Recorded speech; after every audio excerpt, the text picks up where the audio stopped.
Hello and welcome to Disastrous History.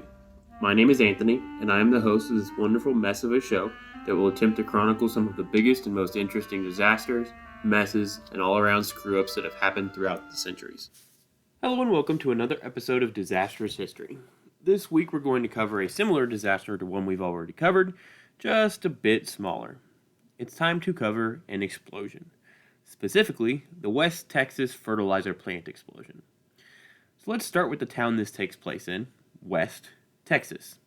The town's name is West. Also, West Texas is not actually in West Texas. It's in north-central-ish East Texas, about an hour south of the Dallas-Fort Worth metro area. People in the town call it West, Texas, so it doesn't get confused with actual West Texas, or the directional West Texas, not the town West Texas. I know it is confusing. We are not at any point talking about actual West Texas. We are talking about the town West, Texas. It was officially founded as a town on June 11th, 1892, after about 30 years of people living in the area and several businesses flourishing around the town. The town was not named after the direction, but after the man who owned the land and what would be the town's first postmaster, Thomas West. So it was his last name, not the direction of the town from any direction. Throughout the 1800s and 1900s, the town grew, not super rapidly, but somewhat, primarily with Czech immigrants. West Texas still has a subset of the population that speaks Czech fluently. Most of the business in West is a general mercantile and farming work. Pretty similar to, most of the rest of the area around Texas. That is where the West Fertilizer plant comes in. The West Fertilizer plant began construction in 1961 and officially opened in 1962. They were well known throughout the town, providing fertilizer, grain, and a bunch of other random farming supplies the primarily rural town needed to keep farms running. It was near downtown, so buildings and whatnot, had been built nearby. There hadn't been any problems, so they built a high school and middle school and a playground and an apartment complex and a nursing home nearby. The normal stuff for a small town. It was a normal part of life in West. There were actually two companies located at the fertilizer plant site. There was Adair Grain Inc., which bought and sold bulk grain shipments, obviously considering their name. And then there was the West Fertilizer Company, which bought and sold fertilizer, sold things like barbed wire, fencing material, baling twine, replacement parts, pesticides, weeds control, all that kind of stuff that you need to help keep a farm operational and running well. They also rented out some farming equipment, and they also did the farming for some of the local farmers, plowing, things like that. Stuff that they needed help with, they would rent out and do on contract, basically. Essentially, if you needed to do some farming in West, you went to West Fertilizer Company for probably at least a portion of it. The fertilizer plant half was two buildings. There was a warehouse that had a shop and an office area, and stuff like that. That's where they kept the pesticides and weed killer and stuff similar to that for farmers to buy. The second building was where the fertilizer was stored.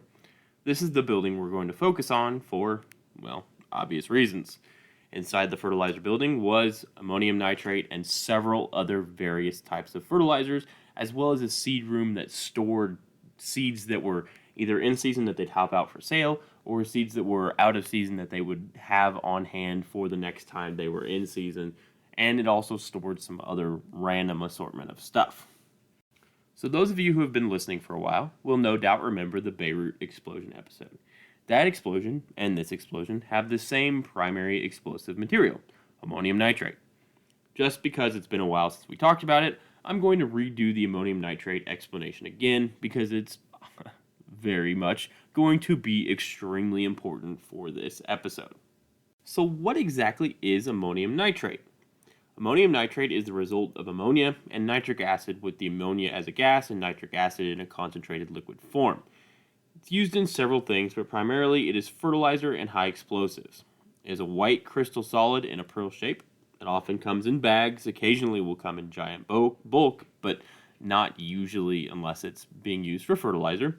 And now normally, ammonium nitrate by itself is not necessarily explosive unless combined with something else such as TNT or some type of fuel oil like diesel or racing fuel or gasoline or something like that. but that can change with the introduction of a fire. So one thing you have to understand is ammonium nitrate itself, like the actual pearls themselves, is not flammable. However, it will melt and mix with other flammable material, giving it the appearance of burning. The other thing it does is when it melts is allow for other things that weren't burning before to begin to burn. That is because ammonium nitrate is an oxidizer, so it's providing oxygen to things nearby that are burning. So it'll take a small fire and make it really big because it provides a whole bunch of oxygen. And as that fire starts to burn hotter and hotter, the ammonium nitrate begins to melt and decompose much faster. What happens when the ammonium nitrate starts to melt, it becomes more unstable as it allows it to mix with any available combustibles or fuels around. So it's not just like gasoline or diesel or things like that. It can also mix with other combustibles that are burning around it and making it more and more unstable and more prone to explosions. Now, what you need in order for it to explode is containment.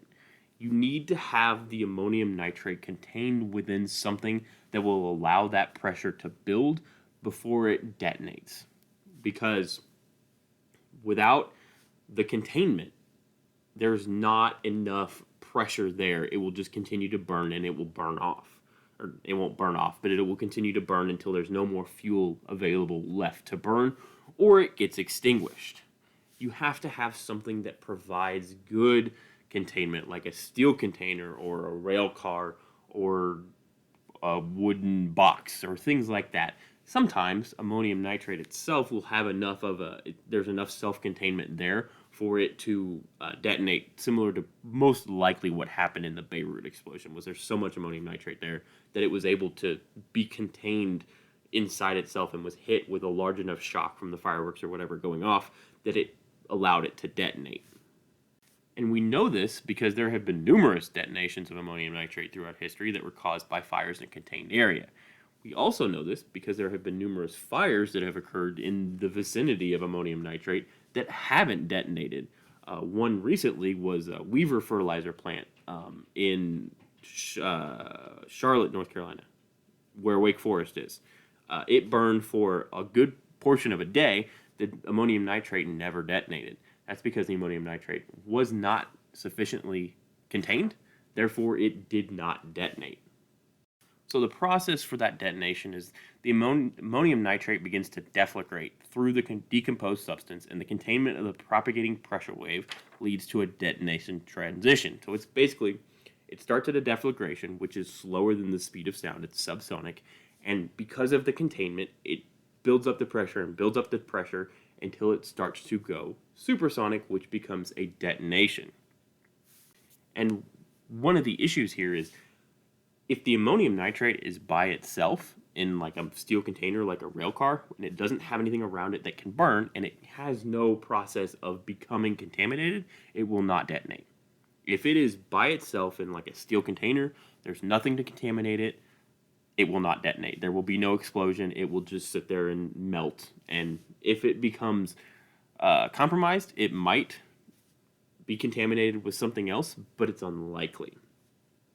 So where that falls into is if it's contained inside, say, a semi-truck container, like the back of a semi-truck in a tractor trailer, and it's in bags, in boxes. Both the boxes and the bags are flammable. They will contaminate the ammonium nitrate. If it has enough of a shock, say the gas tank ruptures or it gets hit by something or whatever, if there's a big enough shock, it can then detonate because that ammonium nitrate has been decomposed or has been contaminated by the boxes burning and the bags burning. Now, if you just have bulk ammonium nitrate in like a rail car that's completely full, it's completely sealed off, the ammonium nitrate will melt, but it will not detonate because there is no contamination. It has not gone to an unstable place that will allow it to detonate. So basically what I'm trying to say is storing ammonium nitrate in flammable containers and in flammable storage places is generally a bad idea and should probably be avoided in the future. I say it should be avoided in the future because that's very much not what happened here. But we'll get there. Now, there are two grades of ammonium nitrate, technical grade and fertilizer grade. They are exact same compound chemically, both are NH4 and O3, just technical grade ammonium nitrate is more porous to allow for the absorption of fuel to use for explosives. So technical grade is used for explosives, mining, quarrying, building. It's used as a really cheap explosive because it's really easy to get and it's really easy to make. It's also regularly used by terrorists and terrorist attacks like the Oklahoma City bombing in April of 1995 and the 2011 Delhi bombings in India. Both of those used ammonium nitrate. It's really easy to get a hold of. It's really easy to make an explosive out of.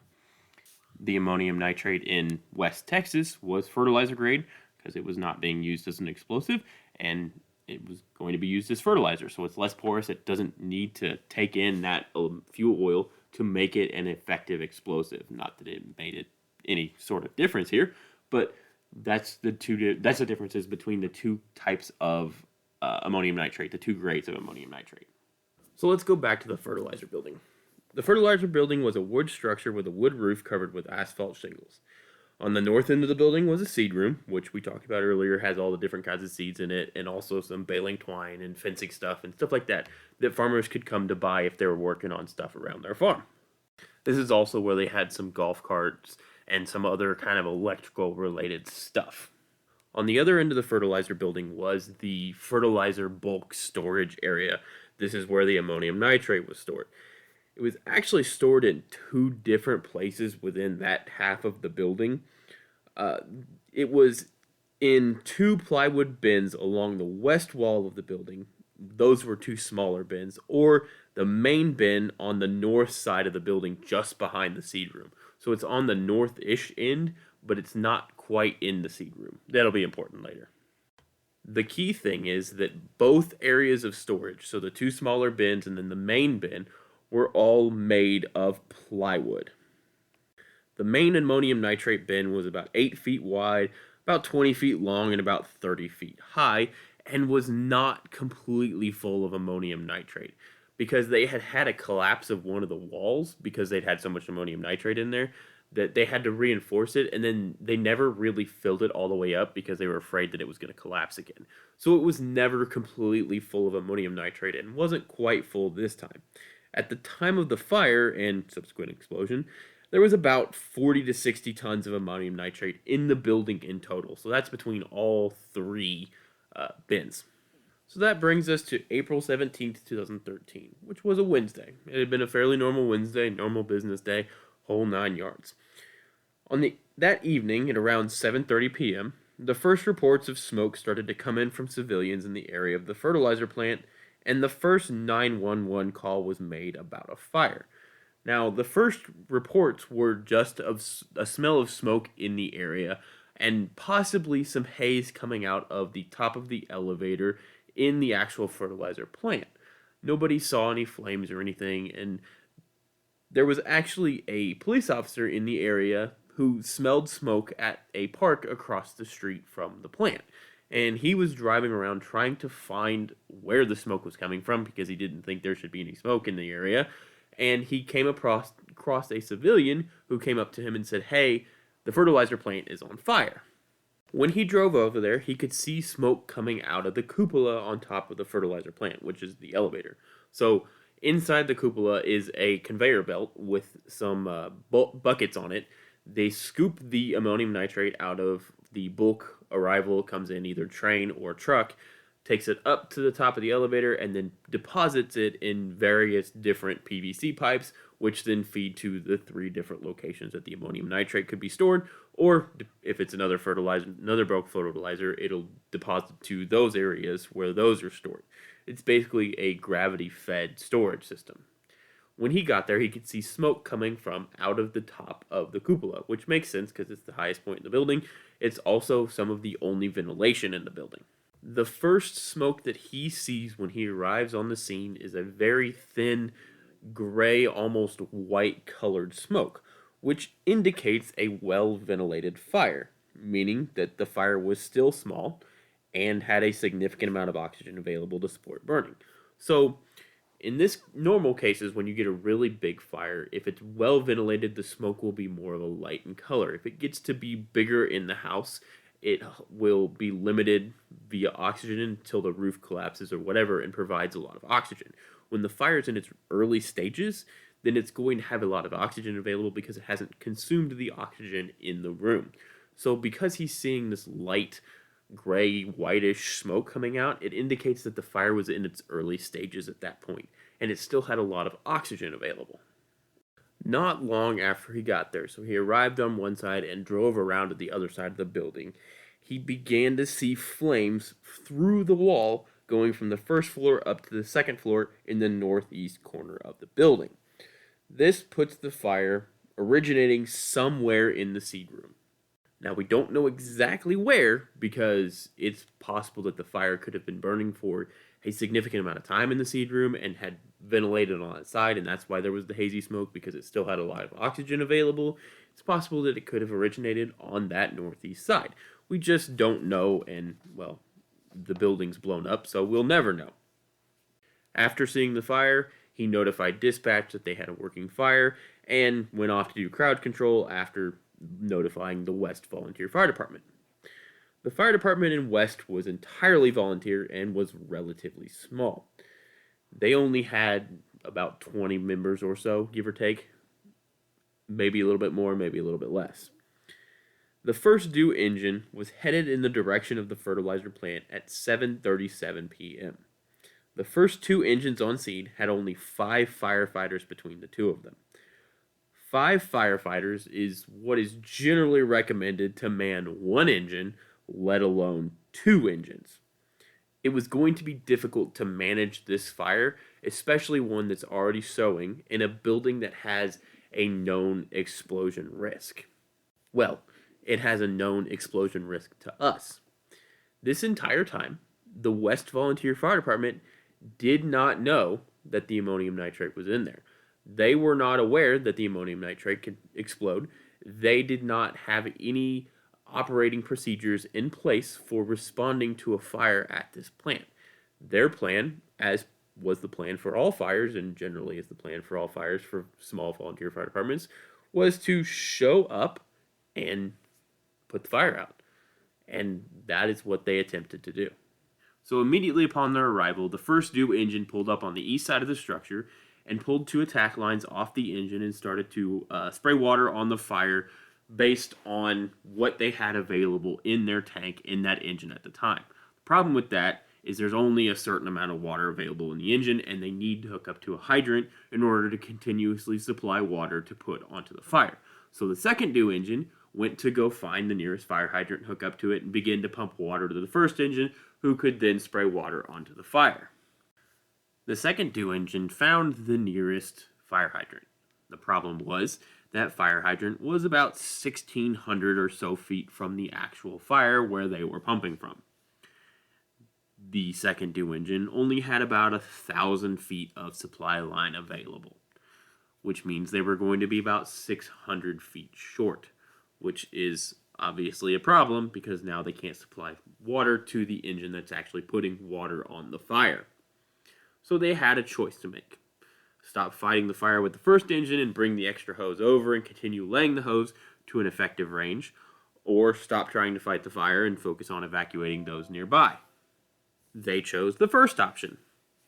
The first due engine that had arrived and was pumping water was a better engine with a better pump. So they decided that should be the one that should be doing the relay from the hydrant to the other engine, which then the second due engine would then take over attacking the fire, would take over suppression activities, while the first engine would be pumping to the second engine. Now, what would have made logical sense would be the engine drove to where the second engine had dropped the last of its supply line, hooked up from there, and then continued on into a place where they could continue to pump. That is not what they did. The firefighter driving the engine, instead of going to the end of the supply line, went back all the way to the fire hydrant and began to lay hose from there.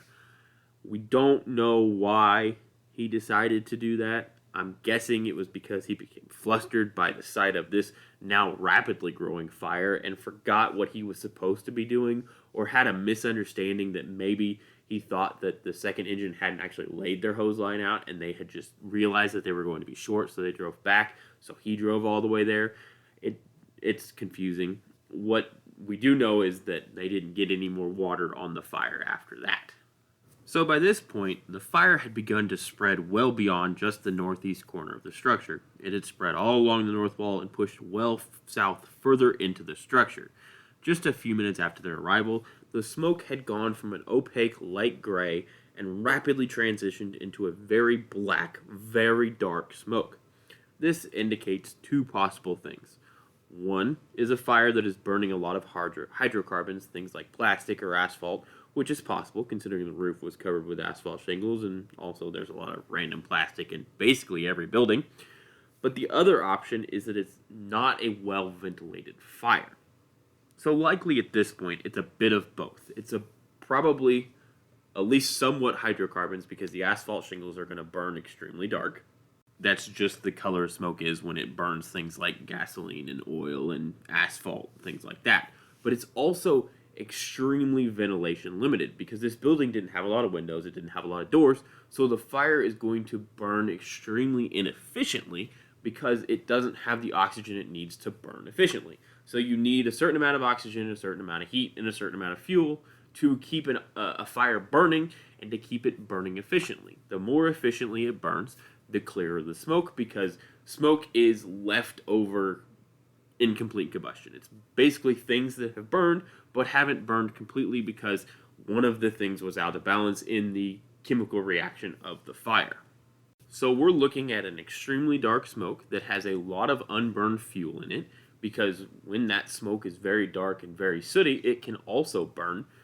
So we're having a lot of unconsumed fuel and a lot of hydrocarbons burning and melting and spreading along the ground. And this is where our other issue comes in. The giant plywood bin containing the ammonium nitrate was likely on fire at this point, which means the ammonium nitrate is starting to melt, and molten ammonium nitrate is significantly less stable and significantly more reactive to shock. But as we talked about earlier, ammonium nitrate generally doesn't explode unless it's contaminated with something else. And that's where this dark smoke that's full of unburned fuel and full of hydrocarbons comes in. All of that unburned fuel, those hydrocarbons, are mixing with the molten ammonium nitrate and are contaminating it, making it less stable and more prone to explosions. And this is where we went from this is just a fire that happens to have ammonium nitrate nearby to this is going to be an explosion because, like I said, the building doesn't have a lot of ventilation. If the building had a lot of ventilation, the building had a lot of doors or a lot of windows, or they had installed ventilation up high in the building, then it's likely that the fire would have had a lot of oxygen available, would have burned more efficiently, and would have kept all of those hydrocarbons, all of that soot away from the molten ammonium nitrate, and wouldn't have made it as reactive to shock. But unfortunately, that's not how the building was built. It is now 7:42 p.m., give or take. It has been about 5 minutes since the first due engine was seen headed towards the fire, and the building is completely obscured by thick black smoke. The first two due engines are not getting any water on the fire because they don't have any water supply. And none of the other engines that are there are getting water on the fire because they don't have a water supply. No one has done a 360 of the building to see where the fire is, what exactly is burning, and what the risks are at this building. No one knows that there's ammonium nitrate inside or that ammonium nitrate could detonate, and it's basically not looking very good for anyone.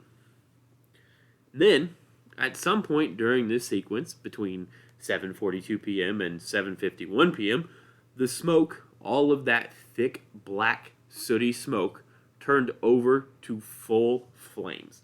The entire building, from north to south, east to west, is engulfed in flames. Now, what this means is, we no longer have that thick, black, sooty smoke. There's still some smoke because it's a fire, but it's not that really thick, billowing smoke. That means that something inside that building, possibly the ammonium nitrate, possibly a falling wall or ceiling, introduced a ton of oxygen into that building where all of that heat was being radiated inside and allowed it to reach flaming combustion because it had enough oxygen available to actually start burning things more efficiently. This rapid change from smoke to flames also had a change in the ammonium nitrate because it rapidly increased the amount of heat at the ammonium nitrate, melting more of it, making it even more unstable. It was then that the fire chief and the assistant chief of West Volunteer Fire Department realized that they were in a very, very, very bad spot. Like they had no possible way of putting out this fire, bad spot. They were discussing the possibility of pulling back and allowing the fire to burn itself out rather than risk injury or death to fire personnel and focus on evacuating the nearby home, school, and nursing home. At around this same time, the West Emergency Medical Service was putting on a nighttime EMT class at their nearby building. Several of their students in the class were volunteer firefighters from nearby towns. Upon hearing the sirens and going outside and seeing the smoke, they made their way to the scene. They would not be there very long. Because remember our firefighter who went back to the hydrant instead of just going to the end of the hose line? He's headed back towards the fire laying hose. He would not make it back to the building. At 7:51 p.m., 14 minutes after the fire department was dispatched, 22 minutes after the fire was first discovered, the West Fertilizer Company building detonated. It was a fully involved structure fire, flames the entire length of the building, and then a massive detonation that sent a blast wave flying all around, and then the entire plant was obliterated. If this seems like few details, well, that's because there aren't many.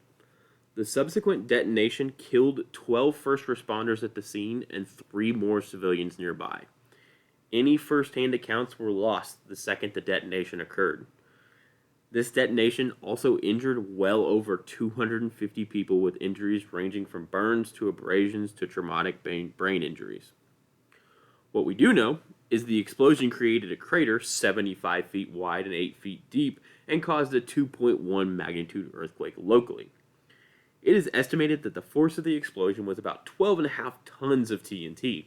It damaged several hundred homes and completely obliterated the fertilizer plant, causing at least $100 million worth of damage. Several of the fire engines near to the detonation were shoved several inches in either direction, and it tore train track out of the ground and overturned a rail car full of ammonium nitrate, which did not detonate because it was not molten and not contaminated. So, normally, a fire investigation, you work backwards. You try to determine area of origin, then cause of the fire, then if there's an explosion, the reason for the explosion. But we're going to go a different way here, because I want to talk about the different potential scenarios for detonation, and then we will get into the origin and cause for this fire. So we know that the ammonium nitrate is what detonated, that much is obvious. What we don't know is why. There are 3 main theories, and I'm going to talk about them in order of what I think is most probable. The first scenario is the ammonium nitrate detonated first down in the bottom of the elevator pit. So we were talking about the couple earlier, that's the elevator that brings the ammonium nitrate up to the top of it, dumps it in so that it can go to the different areas.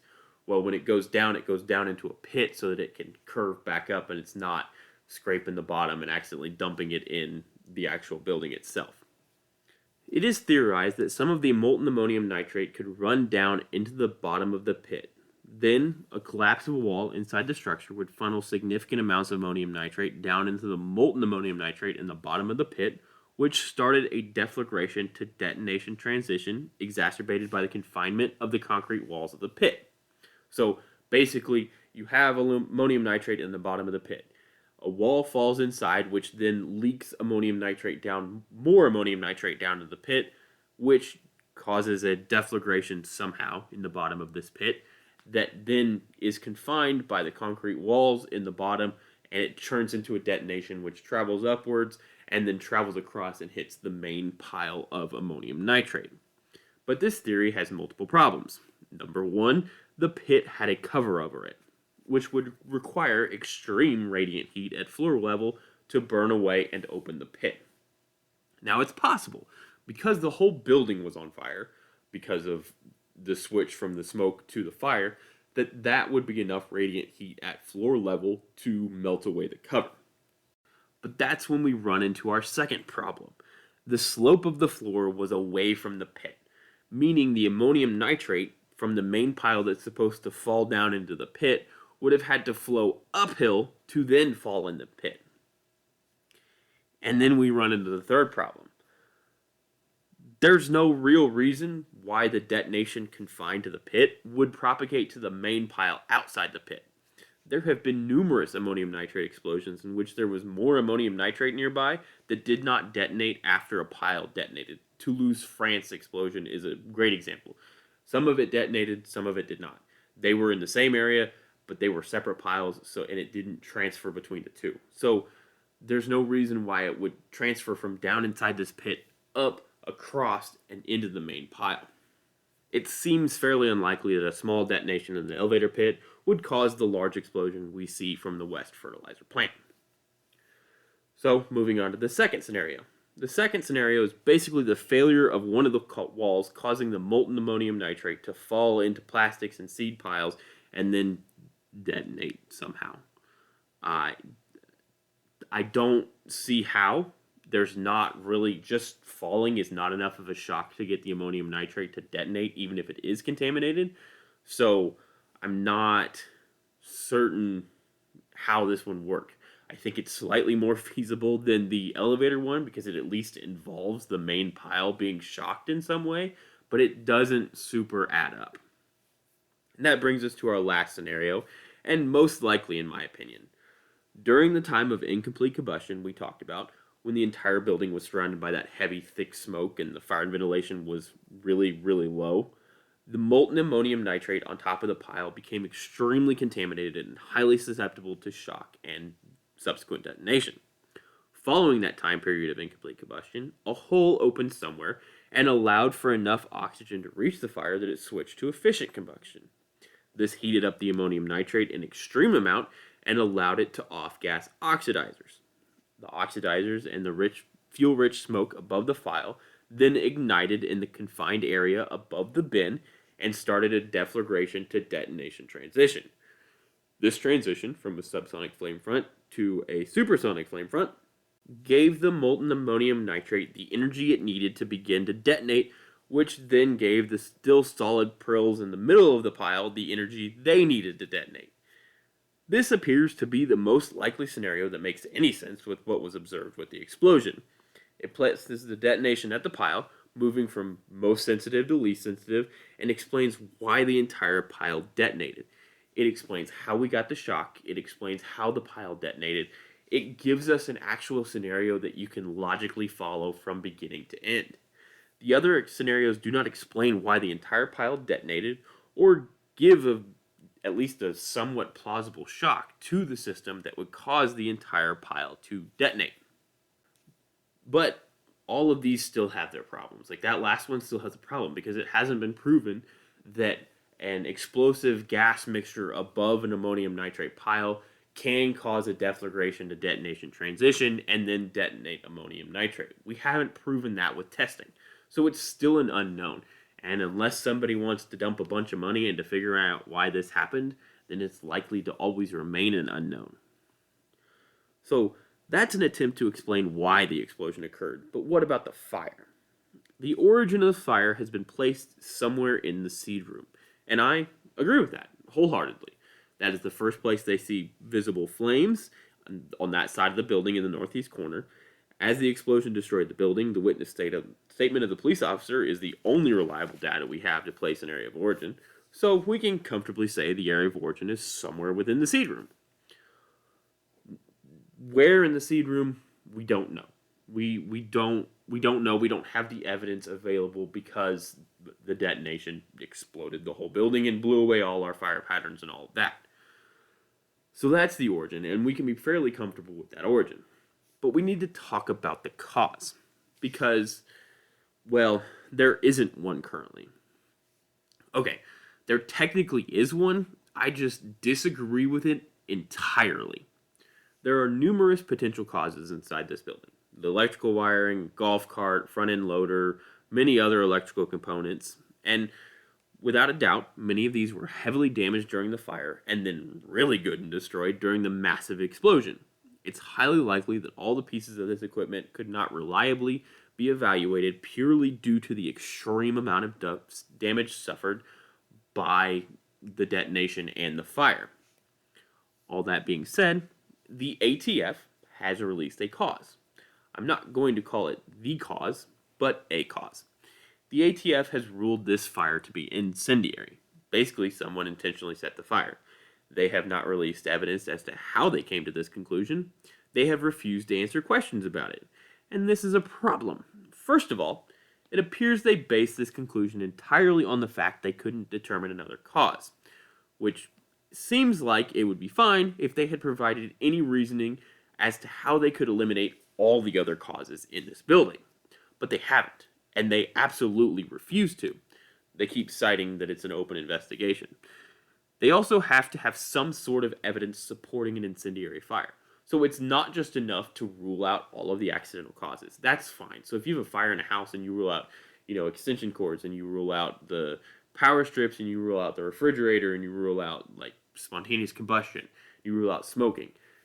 So the only thing you have left is an intentionally set fire. That's fine. You can, in theory, that's fine. But you have to have some sort of evidence supporting that it's an incendiary fire. You can't just say, oh, this is a set fire set by someone and it was this person. You have to have evidence supporting that. You have to have a witness statement or a positive flammable liquid sample or even some form of motive. But the ATF for this fire has released none of that. Now, the only thing I have heard related to the investigation is there was potentially some teenagers seen running from the area. And that's just rumors that I've heard from other investigators I know that were involved with the investigation of the fire.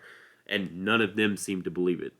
And I'm going to be quite honest, if I had a nickel for every time someone told me they saw teenagers running from a fire, I'd be a fairly rich man. And I am not a fairly rich man. Now, normally this wouldn't be a problem. The ATF can put out their garbage ideas of what the cause of this fire was with absolutely no evidence at all, and we can all point and laugh and ignore them. But this was a problem for a major reason. You see, the EPA had begun to mandate new rules related to storing ammonium nitrate, primarily that they be protected by sprinklers and in non-flammable containers. Almost immediately after the announcement of the arson finding by the ATF in May of 2016, an announcement they did not brief the then Obama White House or OSHA on, the EPA began to roll back the changes they had made or completely stop them entirely in January of 2017. The EPA justified the stopping of the new regulations by basically saying that because someone set the fire, there was no need to have the regulations. But the problem with this is extremely obvious. The explosion had absolutely nothing to do with the cause of the fire. The explosion was a separate problem, a separate disaster entirely. So you have your first disaster, the fire, and then you have your second disaster, the detonation.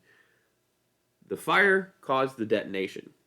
The cause of the fire was not the cause of the detonation. They are two separate things. It doesn't matter how the fire started, it should not have detonated.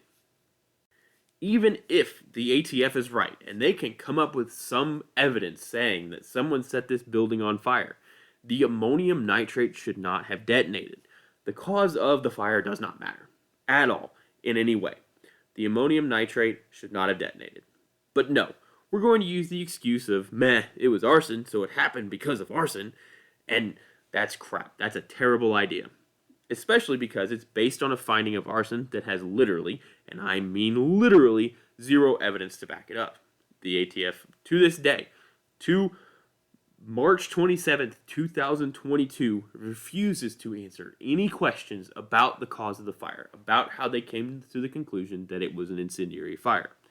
The only thing they say is there's a $50,000 reward for any evidence leading to an arrest in the investigation. The ATF's ruling on this has had far-reaching implications.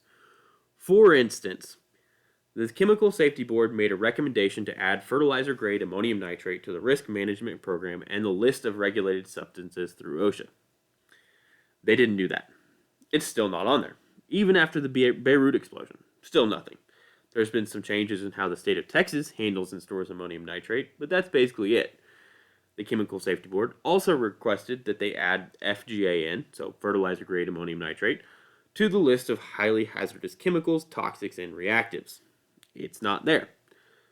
They requested all new storage to be non-flammable and be protected by sprinklers and have fire detection systems, and that hasn't been done.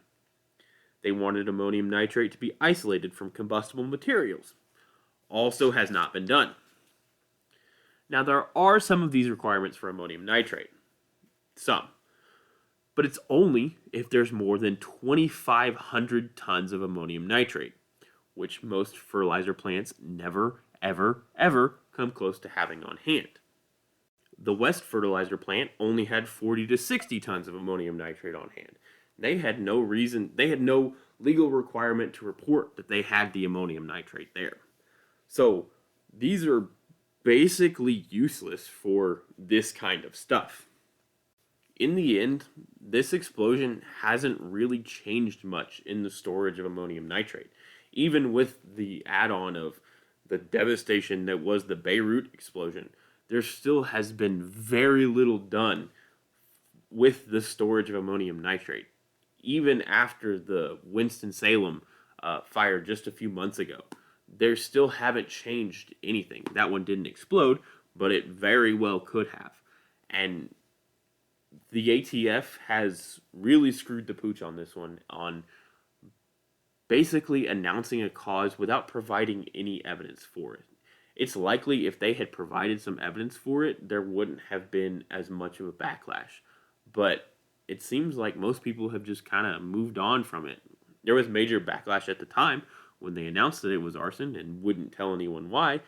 But with everything that's happened in the last, 6 years, they're basically in the clear, and the investigation's still ongoing, and they haven't arrested anyone. They haven't even put out a person of interest. So, in the end, the town of West Texas put up a memorial park near the location of where the West Texas plant used to be in honor of the 15 individuals who were killed in this explosion.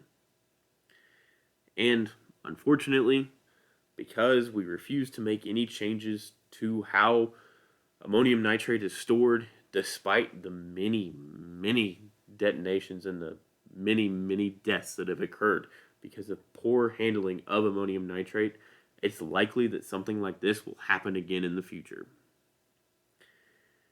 And with that, we've reached the end of our episode. I hope you guys enjoyed it. As always, you can follow me on Twitter, Disastrous History, Disastrous HSTRY. You can follow me on TikTok, Disastrous History spelled correctly. You can follow me on Instagram, Disastrous History. I think that's it. Oh, I have a Patreon. It's Disastrous History. I have some exclusive episodes, and I'm going to do some more writing stuff. And I also now have a YouTube channel that I'm hopefully going to be able to make some videos for. That'll be interesting for you guys. I'm also going to try and put all the episodes up on the YouTube. So if you like listening to podcasts on YouTube instead of on a podcast app, you can listen to it there. As always, I appreciate you guys. Thank you guys so much for listening. And stay safe. And remember to check your smoke detector batteries.